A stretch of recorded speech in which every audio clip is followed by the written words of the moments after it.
My name is Unkutule Motlogelwa. I'm with the Young Voices. I'm from Botswana. I'm with the University of Cape Town in South Africa. So my background is in mining engineering, so I'm a mining engineer by profession. And I'm gonna link the previous session to my question today to say the developing nations historically use natural resources to be able to get to the point where they're at. And currently the developing nations have natural resources. The coal in Botswana and South Africa is underground, and we are calling them to transition to green energy and stop extracting what's already there underground for them to use. So my question is to say, what's your view? We are asking them to not extract, but they have to be able to secure funding. So how do we strike the balance between the green energy and allowing them to extract that resources to be able to extract or secure funding?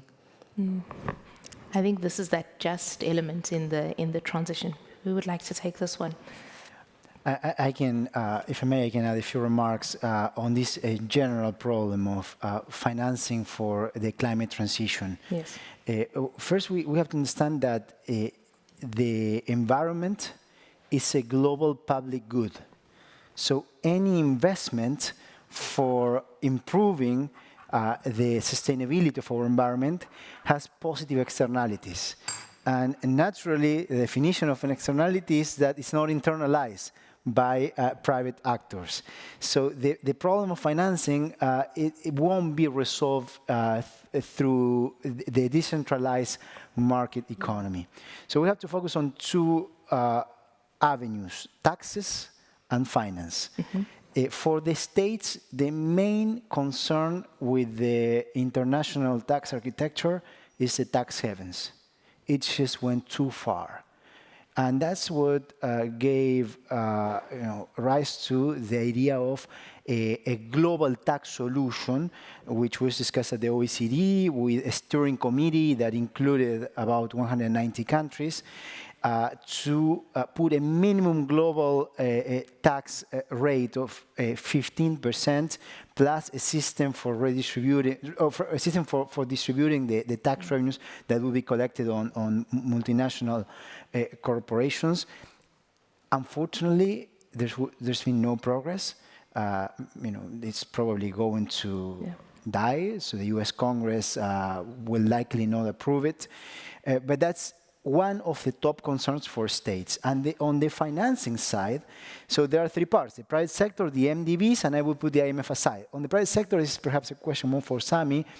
The question is, what can we do in order to reflect a price for financing that internalizes the positive spillovers associated with climate investments? Okay? And then we need more financing from the MDBs. And also the IMF should take a more active role on climate financing, because climate is not just a development issue, it's a macroeconomic issue. Countries that don't adapt their structures of production this decade will have trouble competing internationally next decade, and therefore they will have more balance of payments or sovereign debt crisis. Okay. In the absence of more questions, and I don't know if you wanted to weigh in on that, but I think I would like to bring our conversation to a close because we are standing in the way of lunch and everybody. But I think I will allow you to just make your concluding remarks, and maybe you want to answer one of that question that came through from Martin. But perhaps let's start with you, Sami, Martin, Vera, and then we'll finish with you, Mr. President. Sure. My closing remark is that sustainability starts with debt sustainability, and the private sector is here to play a constructive role in that. I agree. You agree? Easy. If you grow, you don't have a debt problem, or you can grow out of your debt problem. So we must build growth strategies to be able to allow countries to transition, but to transition in a way that is inclusive and delivers growth and prosperity. Mr. President, final word from you. I would agree with on the growth strategies. We need a growth strategy for our part of the world.